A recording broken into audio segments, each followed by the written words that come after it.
Зима заметала снегом улицы, укутывала снежным покрывалом парки и аллеи. Хрустальные снежинки сыпались и сыпались с неба, россыпью мелких звезд засыпали все вокруг. Под цветом проезжающих машин снежный ковер блестел и искрился. Все вокруг застыло в ожидании волшебного праздника – Нового года. Евгения шла по зимней улице, и на ее губах застыла счастливая улыбка. Вот он, еще один счастливый Новый год. Женщина была спокойна и счастлива. Оказалось, что для этого так немного надо. Евгения родилась в большой сельской семье. У ее родителей было 5 детей. Женя была средней. Старшая сестра к 7-летию Евгении уже упорхнула из дома. Заботился о ней и о младшей Соне их старший брат Артем. Почему брат? Потому что родители были заняты решением других, более важных для них проблем. Где найти выпивку или где найти денег на выпивку. Отец Жени куда-то исчез еще до ее рождения, и мать теперь проживала с папашей Соней, которому никакого дела до детей жены не было, хотя, в принципе, не слишком беспокоился он и о своей родной дочери. Дети сами научились готовить еду, благо сердобольные соседи часто подкидывали им продуктов с огородов. Женя не помнила, чтобы в отчим доме ела когда-нибудь котлеты или мясо. Зато картошку в мундирах они с братом готовили часто. Варили они и суп, зажарив остатками постного масла. Продукты, что оставались, дети прятали в старом сарае. Родители все норовили поменять их на алкоголь. Женя с 7 лет сама стирала свои вещи и вещи брата. Соседка дала ей брусок стирального мыла. Брат, ему было 12, перекапывал огороды соседям, рубил дрова. Эти деньги тоже шли на продукты. Когда мать родила Соню, вроде бы чуть остепенилась, однако надолго ее не хватило, поэтому детям приходилось заботиться еще и о годовалой сестре. Время от времени Соню забирала бабка из соседнего села, мать ее отца. Тогда детям становилось чуть легче. Однако мать в редкие моменты протрезвения начинала скучать и ехала за малышкой. Все начиналось сначала. После того, как Сонина бабушка приехала пару раз к ним домой неожиданно и увидела вдрызг пьяных родителей, она все-таки забрала Соню насовсем. До совершеннолетия девочка жила с ней. Мать лечила депрессию от разлуки с младшей дочерью выпивкой, поэтому о старших детях она забыла совсем. Женя с Артемом оборудовали себе отдельную комнату в доме. Там они поддерживали сравнительную чистоту, положили на пол старые половики, поставили старый стол. Артем купил электрическую плитку, на которой дети готовили себе еду. На дверь повесили замок, который, уходя, запирали. Иначе было нельзя. К родителям постоянно приходили их друзья-выпивохи, которые норовили залезть в комнату и вынести оттуда последнее, будь это бутылка постного масла или просто пустая кастрюля. Конечно, время от времени замок взламывали. «Тем, они снова забрали всю картошку», – плакала Женя. «Если бы они ее приготовили, пропьют же». «Ничего, Жека, прорвемся. Я завтра Галине Федоровне буду угли разгружать. Что-то заработаю, купим еще, а замок поменяю». В доме никто не топил. Зимой дети в своей комнате позабивали окна целлофаном и грелись электрической печкой. На стенах к утру появлялся иней. По выходным они ходили в лес за хворостом и протапливали в доме. Однако кухня была общей, а печь была именно там. Родители же запросто могли оставить дверь открытой или бросить открытой печь, поэтому это было несподручно, да и опасно. В школе, конечно, знали о плачевном положении семьи. Детей кормили бесплатными обедами, местные учителя приносили им время от времени продукты. В социальную службу не обращались. Когда возник такой вопрос, Артем и Женя плакали у директора и очень просили его, чтобы он не лишал их дома. Антон Павлович сам был сиротой, поэтому послушал детей, но часто навещал их, пытался вразумить непутевых родителей, но те только кивали и соглашались, а потом все продолжалось своим чередом. Артема забрали в армию, и Женя осталась одна. Она старалась меньше попадаться на глаза родителям, так и жила в своей маленькой отдельной комнатке. За это время мать с отчимом разошлись, и теперь Лариса Ивановна часто вообще не являлась домой, устраивала свою личную жизнь. Жене это было только в радость. Учителя в школе только удивлялись, как в подобной семье мог вырасти такой ребенок. Всегда чистая и опрятная, старенькая форма наглажена. Артем как-то купил им не новый утюг. Вежливая и при этом старательная ученица. Еще первая Женина учительница часто говорила детям: образование – путь к лучшей жизни. Если нет денег, но есть желание учиться, вы сможете изменить свою жизнь. Девочка очень хотела вырваться из того пекла, в котором жила. Денег у нее не было, поэтому учеба – это был ее единственный шанс, и она собиралась им воспользоваться. Евгения поступила в педагогический колледж на учителя младших классов. Она очень любила детей и хотела работать в школе. Плюсом было и то, что девочка с легкостью прошла на бюджет. Комната в общежитии и бесплатные обеды помогали выжить. Деньги на одежду Женя зарабатывала сама. Она подрабатывала в кафе официанткой после занятий и на выходных. Из заработанных копеек она раз в месяц выделяла деньги и на подарок Соне. Приезжая домой, девушка обязательно проведывала сестричку у бабушки. Девочка ее очень ждала и любила. Бабуля плакала: «Женя, ничего не надо. Мы с дедом получаем 2 пенсии. На Соню нам хватает». «Мне приятно подарить сестренке хоть что-то», — улыбалась девушка. «Я так по ней скучаю». Она привозила и сладости, и модные наушники, и одежку. Сама старалась одеваться подешевле, не брезговала даже секонд-хендом. Домой Евгения приезжала нечасто, раз в 1-2 месяца. Там ничего не менялось. Опухшая мать все так же находилась в поисках своей второй половинки.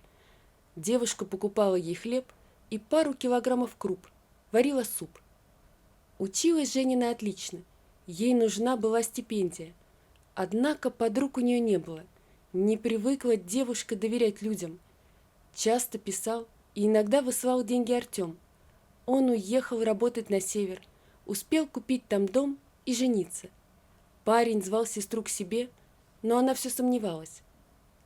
А потом Евгения встретила Сергея, хотя встретила не совсем подходящее слово в их случае. Они жили в одной деревне. Парень был старше ее на 3 года.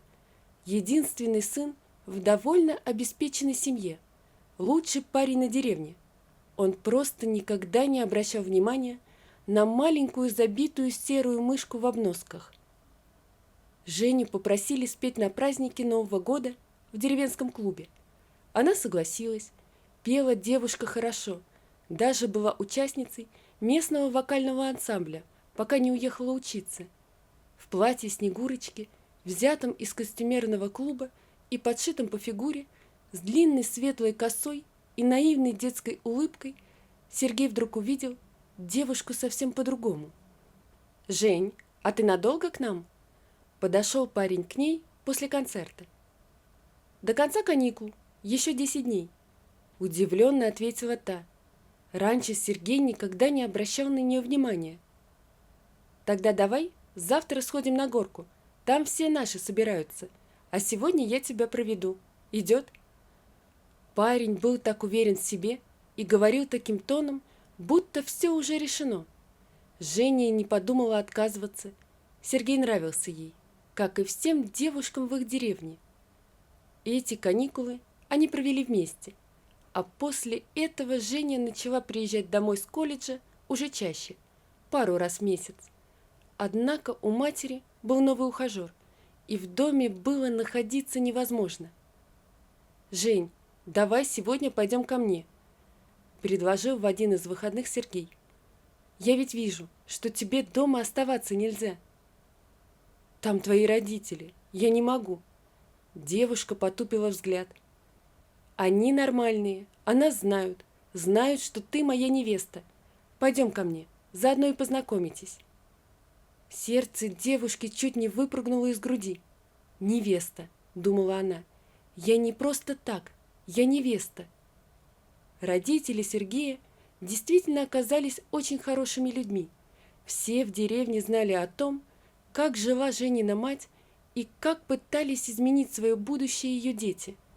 Даже если Светлану Петровну и не прельщала такая невестка, виду она не подала. «Женечка, мы так рады!» – встретила ее женщина. «Проходите».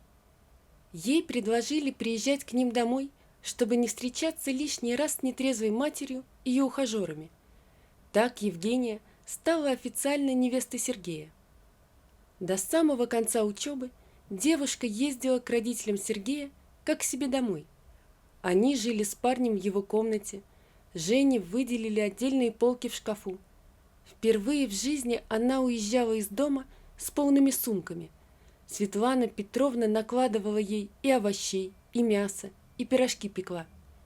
Каникулы девушка тоже проводила с семьей любимого. Ее называли дочка и никогда не упрекали тем, что пришла она к ним в дом без ничего. Наоборот, когда пришло время уезжать на учебу, мать Сергея предложила ей съездить на рынок. Девушка поехала, думала, ей нужна какая-то помощь. «Выбирай, Женечка». Светлана Петровна привела ее в павильон, где продавались красивые модные куртки. «Будем примерять». «Вы что? Это же дорого!» Ужаснулась девушка. «У меня есть, я на первом курсе покупала». «Женя, мы все равно купим и куртку, и туфли, и джинсы новые. Так что выбирай, еще много дел». У Евгении еще никогда не было так много новых вещей одновременно. Девчонки в общежитии удивлялись. Раньше подруга везла сумки отсюда, а теперь приезжает с полными сумками, да еще и преобразилась вся. Весь последний курс Женя ездила к Сергею. Здесь ее ждали и любили. К матери она тоже старалась заходить каждый раз. Однако той часто было просто не до нее. Когда же она узнала, что Женя собралась замуж за Сергея, то начала выпрашивать у дочери деньги. Мол, ты же теперь богатая. Девушке было неприятно от такого поведения матери, поэтому видеться они стали реже. Женя закончила колледж с отличием. Светлана Петровна с мужем и Сергеем приехали на вручение дипломов. Они же купили девушке красивое платье на выпускной и, собственно, оплатили его. Ее родная мать не приехала даже на официальную часть. Деревенская свадьба была громкой и шумной, горько, звучала раз за разом, и невеста с женихом смущенно целовались под счет гостей. Смешные конкурсы, танцы с песнями и поздравления затянулись почти до утра. «Теперь ты нам настоящая дочь», — сказала Жене свекровь, а свекор молча обнял девушку. «Я так вам благодарна», – прошептала Евгения. Ее родная мать пришла на свадьбу просто гостьей. Быстро дошла до кондиции и, прихватив с собой бутылку водки и пакет котлет, ушла не прощаясь. «Вот, какую я вам невесту воспитала!» Пьяно кричала она на весь дом, а Женя прятала слезы. «Не обращай внимания», – махнул рукой муж. «Что с нее взять?» Девушка понимала, что это правда, вот только обидно было все равно. Свекры подарили молодым дом по соседству. Он принадлежал Сережиной бабушке. Когда ее не стало, там сделали хороший ремонт, купили новую мебель. Женя ходила по дому и удивлялась. Теперь у нее есть свое жилье, где она полноправная хозяйка. Свекровь умудрилась сделать все так, что девушка и не догадывалась о таком подарке. Жизнь шла своим чередом. Осенью Евгения вышла на работу в местную школу, набрала 1 класс. Этот день девушка запомнила навсегда. Ее первые ученики с огромными букетами астр, георгин и роз, срезанные на своих клумбах у дома. Дети волновались и запинались, выразительно читая стихи. Также волновалась она, пытаясь их собрать вокруг себя и запомнить по именам. Школьные дни понеслись один за другим, наполняя жизнь девушки новыми впечатлениями и эмоциями. «Сереж, они такие молодцы! Алинка уже все буквы знает, а Коленька считает в пределах 10», — рассказывала она мужу. «Жень, классно!» — соглашался муж. «Может, нам пора бы уже подумать и о своих Алинках и Коленьках?» — подмигивал ей Сергей. Женя краснела и согласно кивала. Жили они неплохо. Женя была прекрасной хозяйкой, она и дом в чистоте держала, и обеды мужу готовила, и огород они с Сергеем засадили, и кур завели, и даже поросенка выкармливали. Закатывала девушка банки, высадила на клумбах цветы. При этом и свекрам помогать молодые успевали. Сергей работал агрономом в местной агрофирме. Его отец там же, главным механиком. Деньги зарабатывал неплохие, поэтому семья ни в чем не нуждалась. Мать Жени из деревни куда-то пропала. Уже полгода, как уехала она с очередным ухажером в соседнее село. Только вот в какое, Евгения не знала.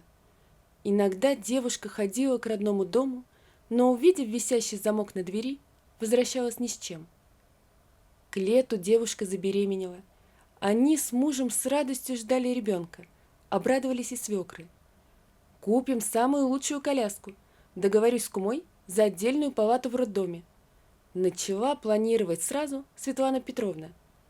«Подождите», — смеялась Женя, — «еще же только 3-й месяц». «Ничего, лучше быть готовыми заранее». Сергей тоже был счастлив. Он старался помочь жене, не разрешал той делать тяжелую работу, не пускал в огород. Сам посажу, уберу, прорву. Помогала и свекровь. Женя чувствовала себя на 7-м небе от счастья. Наконец у нее есть настоящая любящая семья. Евгения родила хорошенькую девочку к концу зимы. Крошку назвали Натальей. Девушка смотрела в ее крошечное, сморщенное личико и понимала, что теперь у нее своя, настоящая семья. Все помогали Жене с малышкой. Свекры часто гуляли с ней, чтобы молодая мать могла отдохнуть. Сергей взял на себя некоторые домашние дела. Светлана Петровна тоже всегда была на подхвате. Когда Наташе было 2 месяца, появилась Женина мать. Она вернулась домой без ухажера, зато с младенцем на руках. Когда Женя зашла проведать мать, она ужаснулась. В доме, как обычно, был бардак, ребенок плакал, лежа на каком-то стряпье на старом грязном диване, а мать валялась на кровати в другой комнате с бутылкой пива. «Ты опять?» — кричала на нее девушка. «Ты же нам жизнь испортила! Зачем ты его рожала? Что ты можешь ему дать?» «Так получилось!» — глупо хихикала мать. «Я не думала, что могу забеременеть, а тут вот, даже родила». «Отец его где?» — угрюмо спросила девушка. Она понимала, что оставлять младенца матери нельзя. «А я знаю, ему это все не надо».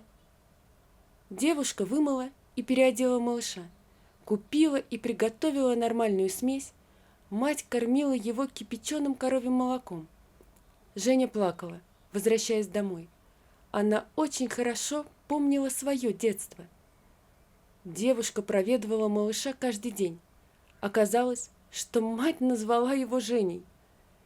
Через неделю, выйдя утром покормить кур, Евгения нашла на пороге своего маленького брата и записку от матери. «Дочь», — писала она, — «знаю, что ты его не бросишь. Я не смогу ему ничего дать. Оставляю тебе твоего брата Женю». Здесь же было свидетельство о рождении ребенка. Евгения взяла младенца и зашла в дом. «Нет, нет и нет!» Впервые повысил голос Сергей. «Мне не нужен чужой ребенок». «Сереж, но это же мой брат.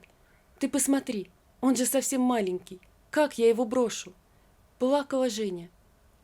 «Не надо бросать. Детские дома обеспечивают нормальный уход таким детям», – резко ответил муж. «Каким таким? Я тоже была таким ребенком». «Ты подумай, какая у него наследственность, кем он может вырасти? Ты не боишься растить его рядом с нашей Наточкой?» – гнул свою линию Сергей. «Сереж, ты не прав», – пыталась поддержать невестку свекровь. «Все зависит от воспитания. Что вы в него вложите, то и получите». «Я не буду ничего вкладывать в чужого ребенка», – стоял на своем Сергей. Малыш остался в семье. Женя все-таки убедила мужа, да и родители Сережи поддержали ее. Их помощь стала еще весомее, а вот Сергей от домашних дел стал отлынивать. Мальчишку он игнорировал, гулял и игрался только с дочерью. Детки подрастали. Вместе им было весело и не скучно. Они вдвоем учились ходить, играть и общаться. Практически в одно время сказали Жене «мама», сделали первые шаги. Бабушка души в них не чаяла, причем любила обоих одинаково, и гостинцы двоим переносила, и за ручки водила, и обнимала, целовала. Когда приходил Сергей, малышня также бежала к нему со всех ног, и Ната, и Женя. Однако мужчина подхватывал на руки девочку, подбрасывал и щекотал. Мальчишку же, который так и оставался стоять с раскинутыми для объятий ручонками, казалось, он просто не замечал. Евгения подскакивала к мальчонке, хватала на руки и кружила, смахивая слезы. Тот хохотал и обнимал ее. «Мама!» Девушка понимала, что нельзя заставить полюбить чужого ребенка. А что делать, не знала. Малышу так хотелось папиной любви. Однажды вечером все развивалось по привычному сценарию. Сергей, как обычно, раскрыл объятия для своей принцессы. Однако их маленькая дочь убрала его руки. «Женю!» – сказала она ему. В свои 1,5 года она проговорила это настолько четко, что муж застыл. Дочь повторила еще раз. Мужчина аккуратно взял мальчика и подбросил на руках. Тот крепко вцепился в него. Он не знал, что ожидать от этого такого родного и чужого мужчины. Сергей его никогда не обижал, просто делал вид, что того нет. С этого дня все потихоньку начало меняться. Сергей начал брать мальчишку за руку, обнимать после работы и выходить гулять с 2 детьми. «А я тебе что говорила?» – радовалась свекровь. «Он ведь хороший наш Сережка, нужно только дать ему время». «Дай Бог», – говорила Евгения. Отношения в семье выходили на новый уровень. Теперь уже малыш радостно и открыто улыбался Сергею, а тот ему. Евгения и Сергей оформили опеку над Женей. Мальчику исполнилось 3 года, когда неожиданная гостья постучалась к ним в дом. Вернулась мать Жени. «Пришла забрать своего сыночка», – заявила она дочери. «Одевай его, мы уходим». «Куда уходите?» – спросила растерянная девушка. «Домой. Отец его сказал забрать мальца. Оказывается, можно же оформить и какой-то там капитал, и помощь, и детские. А я-то не знала. Одевай и вещи ему положи, а то за что же я ему покупать все буду?» Женщина, сидевшая перед Евгенией, была грязной и оборванной, со спутанными волосами. Устойчивый запах перегара быстро повис в комнате. Она протянула руки к Жене. «Мама!» – испуганно заплакал мальчик. «Я ее боюсь! Не отдавай меня, мама!» Евгения прижала ребенка к себе. Она дрожала. «Убирайтесь отсюда!» Вдруг услышала она недобрый голос мужа. «Вы ошиблись!» «В чем это я ошиблась?» – удивилась женщина. «Здесь нет ваших детей. Здесь моя жена и наши дети, сын и дочь», – гордо сказал Сергей, обнимая Евгению и мальчика у нее на руках. «Но документы я докажу, я в суд пойду», – начала повышать голос она. Что вы докажете? Что никогда не занимались детьми и бросили на произвол судьбы сначала старших, а потом этого кроху? Так это у нас в деревне каждый подтвердит. Вы нас судом не пугайте, а то придется вам еще алименты на детей платить. Засмеялся он. Но я же его мать, у нас будет семья. У Жеки уже есть настоящая семья. Спокойно и уверенно ответил мужчина. Зима заметала снегом улицы, укутывала снежным покрывалом парки и аллеи.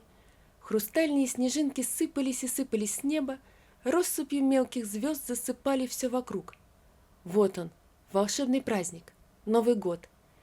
Евгения по зимней улице подошла к дому, и на ее губах заиграла счастливая улыбка. «Мама! Мамочка вернулась!» Выбежали в коридор Наташа и Женя. «Любимая, что так долго? Почему не позвонила? Я бы тебя встретил!» Вышел Сергей. «Ты же знаешь, детские утренники, они такие. Мой 4 класс никак не хотел расходиться». «Хорошо, что 4 доведешь и спокойно уйдешь в декрет». Муж ласково погладил еще незаметный ее животик. Женщина признательно улыбнулась мужу. «Так, детвора», — обратился Сергей к детям, — «бегом на кухню, накрывать на стол». «Мама, а мы с папой салат приготовили», — наперебой рассказывали их сын и дочь, и картошку чистили. Женщина счастливо улыбнулась. Вот она, ее настоящая, самая любимая семья. Оказалось, что для счастья так немного надо. Вот такая история, друзья. Напишите, пожалуйста, что вы думаете об этой истории. Не забудьте подписаться на канал и поставить лайк. Всего вам доброго. До свидания.